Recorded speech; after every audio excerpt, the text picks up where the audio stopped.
Sveiki sugrįžę į dar vieną video, taigi situacija rinkose yra tokia, kad realiai nebeliko turbūt jokio socialinio susidomėjimo kriptovaliutų rinka.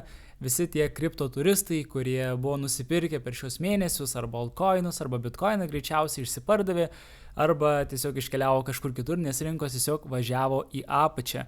Tai vienas dabar faktas yra, kad dabar turime realiai ekstremalios baimės sentimentą, visi bijo, niekas nežino, kas bus toliau ir realiai pagrindinis dalykas, kas yra, tai žmonės dabar galvoja, ar jau prasidėjo bear marketas, ar neprasidėjo ir ką daryti toliau ir kaip ir minėjau, kripto turistai visi išsilakstė.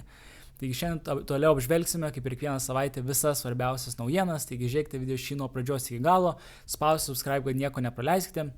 Ir labai kviečiu visus prisijungti mūsų nemokamą Telegram grupę, kur visada atsiunčiu, kada išeina naujas video ir informuoju apie svarbiausias naujienas. Taigi nepatingėkit, nueikit dabar prisijungit prie grupės, paspauskite subscribe ir keliaujam tiesiai į video.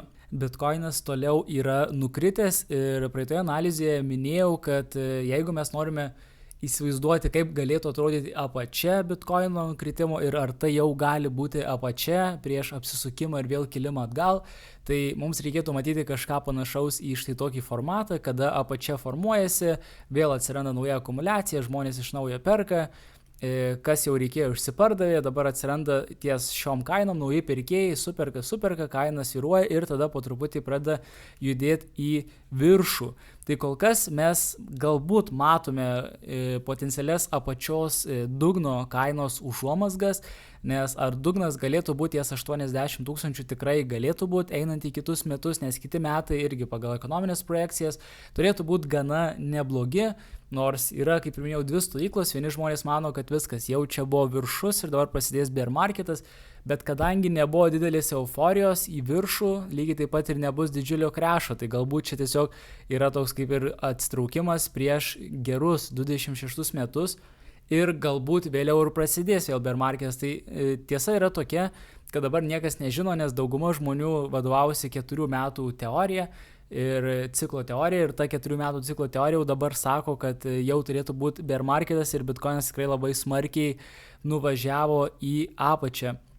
Tai mes praradom 50 moving average vidurkį ir dabar realiai bitcoinas rado ties 100 moving average vidurkį kainą. Ir iš esmės bet kokiu atveju, bet kokia rinka, bet kokie assetai dažniausiai sugrįžta prie savo 200 vidurkio ir jis yra labai žemai šiuo metu. Ir mes matome, ant kiek bitcoinas buvo toli nuėjęs nuo savo 200 vidurkio, kas yra toks skaitoma kaip ir, toks kaip ir vos nebūtinai fair value, bet kažkas link to. Tai reiškia, kada jau yra kaina smarkiai pakilusi virš to, reiškia, yra tiesiog, toks ne kaip burbulas, bet tiesiog yra per didelė kaina tam assetui.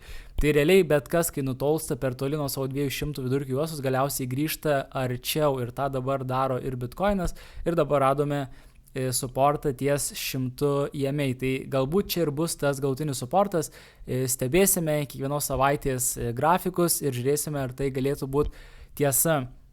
Kas yra dabar svarbu, tai yra USDT dominance grafikas, tai iš esmės irgi kiek dabar ir žmonių laiko stablecoinuose viską ir yra, kaip sakant, nedeployinę į rinką. Ir šiuo atveju mes matome, kad tas USDT dominance grafikas svyravo.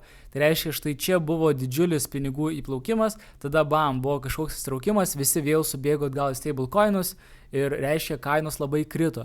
Tada vėl grafikas pasiekė čia viršų ir nuvažiavo į apačią, čia buvo, kada vėl visi pirko. Dabar vėl buvo sugrįžimas, tada vėl visi pirko ir dabar matome, kad vėl visi subėgo į stablecoinus, todėl kad, kaip ir minėjau, dabar sentimentas yra ekstremali baimė. Ir kas yra svarbu šitam grafike, kad mes jau turėjome čia 3 viršūnės. Tai reiškia, iš pradžių čia buvo supporto lygis, po to čia tapo resistance. Tai netgi iš esmės 4 viršūnės. Čia buvo pirmoji viršūnė ties šiuo lygiu, tada buvo sekanti viršūnė, 3 viršūnė ir dabar mes vėl esame štai čia. Tai dabar matosi, kad situacija yra šiek tiek kitokia, nes mes čia vos paliesdavom, pasiekdavom ir tada iš karto sekantį žvakį į apačią. Iš esmės vos dasiekdavom, galbūt būdavo kažkoks didžiulis neigiamos žinios, kada nustumdavo kad žmonės išsigasdavo, subėgdavo į stablecoinus ir pasiekdavo šitą ir tada visi vėl supirkdavo. bet dabar mes matom, kad kol kas bent jau vis tiek, dar liko 4 dienos užsibaigti šiai žvakiai, bet mes matom, kad gali būti, kad situacija bus ir kitokia, galbūt nebus tokio aštraus sugrįžimo ir vėl, kad ta prasme vėl visi superka ir vėl kainos sugrįžta. Dabar panašu, kad gali būti šiek tiek struktūrinis pasikeitimas, bent jau kol kas, bet dar kol kas anksti daryti išvadas, nes reikia žiūrėti, ką mums pasakys žvakės. Tai nes mes tikrai galim grįžti ir virš šio lygio, bent jau trumpam, kas būtų labai bearish dalykas, nes jau mes buvom virš šito lygio ir mes taip sėkmingai važiavom čia ir čia vat kažkur būtų bull marketas prasidėjęs, jeigu būtų nukritęs šis grafikas, bet jis dėja vėl pakilo. Dabar klausimas, kas bus toliau. Ar jisai važiuos vėl į apačią, kaip visada važiavo, ar įvyks kažkoks struktūrinis dar pasikeitimas, konsolidacija ir tada keliausim dar aukščiau. Kas būtų reiškia, kad kainos dar turėtų gana smarkiai nuvažiuoti į apačią. Tai čia kol kas yra anksti, tai kaip ir minėjau, spausk, subscribe, nieko nepraleiskit, prisijunkite Telegramo grupę, kur visos aktualiausios naujienos ir visada žinosit, kas vyksta ir mes kartu stebėsime šiuos svarbiausius grafikus.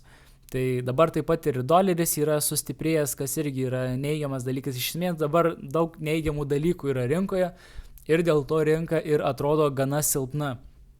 Aišku, tie dalykai, kurių mes nematom, kaip likvidumas ir panašiai, irgi yra labai silpni. Ten yra visi Japonijos situacija, kuriuos aptarnėjom praeitos video, dėl to kaina ėjo į apačią. Bet dar galim dadėti ir dolerio pastiprėjimą trumpalaikį perspektyvą. Aišku, aš tikrai manau, kad mano spėjimas oficialus būtų, kad čia bus dolerio viršus, todėl kad dabar Fed irgi centrinis bankas greičiausiai vėl mažins palūkanas, tai doleris 100% susilpnės. Ir čia manau, kad jis pastiprėjo ant tų kalbų, kad nebus palūkanų mažinimo, bet jis bus ir ta greičiausiai vėl silpnės. Kas bus bent jau kažkoks pozityvus dalykas, galbūt indikacija, kad artėjom prie rinkos apačios. Tai va, tai irgi, kaip minėjau, dabar situacija, kad yra visiška baimė, tai visi bijo, niekas nepasitikė rinką, todėl neperka ir suprantama dėl ko, nes niekas dabar tiksliai nežino, ar čia bus trumpalaikė bitkoino apačia, ar bitkoinas šiek tiek atkils ir keliaus dar žemiau ir prasidėjo bear marketas prieš kitą bull marketą. Tai iš tikrųjų dar anksti pasakyti. Jau dauguma spekuliuoja, kad čia yra bear market, bet kaip ir minėjau, nebuvo didžiulės euforijos, tai nebus ir didžiulio krešo, net prieš judant kitą kartą į viršų.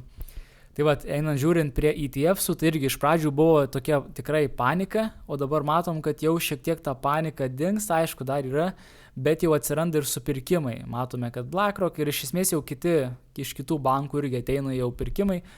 Ir galbūt jau primena kažką panašaus kaip naują akumuliaciją. Tai reiškia visi tie, kas panikavo, kurie bijojo, nusipirko prieš 100 000 ir nukrito iki 8 000 bitkoinas ir jie visi išsipardė, visi bijojo. Tai vat, matom, kad tokia panika jau mažėja ir galbūt dabar jau atsiranda nauji žmonės, kurie galvoja, kad čia yra nebloga ir visai sąžininga bitkoino kaina, kurią galima nusipirkti.